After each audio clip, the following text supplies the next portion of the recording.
নামাজ পরিপূর্ণ করার পর সালাম ফিরানোর পর, নামাজের পর সালাম ফিরানোর পর কিছু আমল আছে, আমলগুলা করবেন। নবীজির সাহাবা হযরত মুআজকে আল্লাহ নবী বলেন, মুআজ আল্লাহর কসম আমি তোমাকে ভালোবাসি।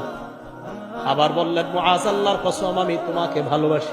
সাহাবা নবীর যেটা করার কথা উল্টা নবী সাহাবারে কয়, আমি তোমাকে ভালোবাসি, আমি তোমাকে ভালোবাসি। নবী সাহাবারে কয় ভালোবাসার দাবি নি বলিলা তাদান্না দুবরা কুল্লি সালাতিন মাকতুবা আন তাকুলা আল্লাহুম্মা আইন্নি আলা যিকরিকা ওয়া শুকরিকা ওয়া হুসনি ইবাদাতিক। মুআজ তুমি কখনো নামাজের পর এই আমলটা ছাড়বা না। সালাম ফিরানোর সাথে সাথে তুমি পড়বা আল্লাহুম্মা আইন্নি আলা যিকরিক ওয়া শুকরিক ওয়া হুসনি ইবাদাতিক। তুমি জিন্দেগিতেও নামাজের পরে আমলটা ছাড়বা না। তা আশাবাদী আমি।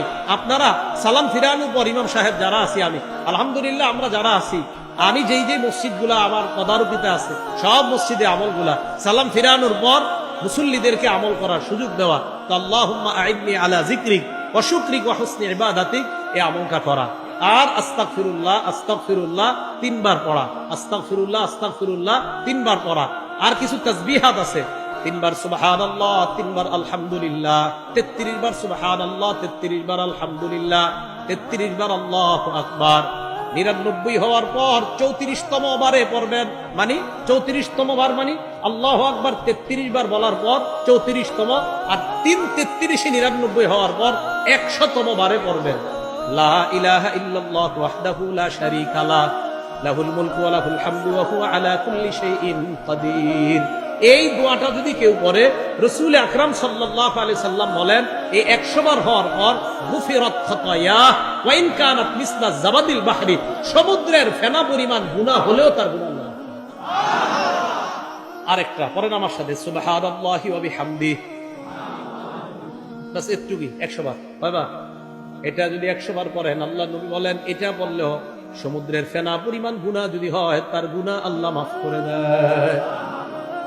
আর আয়াতুল কুরসি পড়বেন। বুলুগুল মারাম 97 নম্বর হাদিস, এই হাদিসের মধ্যে আসছে ক্বালা রাসূলুল্লাহ সাল্লাল্লাহু আলাইহি ওয়াসাল্লাম মান ক্বারা আয়াতুল কুরসি দুবরা কুল্লি সালাতিন মাকতুবা, কোন ব্যক্তি যদি ফরজ নামাজের পর আয়াতুল কুরসি পড়ে, লাম ইয়ামনাহু মিন দুখুলিল জান্নাহ ইল্লাল মাউত, মরবে আর জান্নাতে যাবে। এই 2 জান্নাত আর ওই ব্যক্তির মাঝে ব্যবধান হলো মৃত্যুবরণ করা। মারা যাওয়ার সাথে সাথে আল্লাহ জান্নাতের মেহমান। তাহলে আয়াতুল কুরসি পড়া এটা কখনো ছাড়বেন না। মা বোনরা যারা পারেন না দেখে দেখে আয়াতুল কুরসি পড়বেন, আপনারা যারা পারেন না দেখে দেখে আয়াতুল কুরসি পড়বেন। এরপরে যদি মুনাজাতের প্রয়োজন হয়, মুনাজাতে যদি কারো শরীক হইতে মন চায় হবেন, মন না চাইলে হবেন না।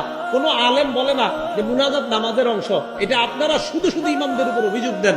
ভাই কি যে ইমাম সাহেবরা বলে মুনাজাত নাকি নামাজের অংশ না, মুনাজাত ইমাম সাহেব করে ওনার মন মতো। আপনার মন চাইলে ওনার সাথে শরীক হবেন, মন না চাইলে শরীক হবেন না। মনে রাখবেন নামাজ আলাদা ইবাদত, মুনাজাত আলাদা ইবাদত। মনে থাকবে, নামাজ বলেন নামাজ আলাদা ইবাদত, মুনাজাত আলাদা ইবাদত।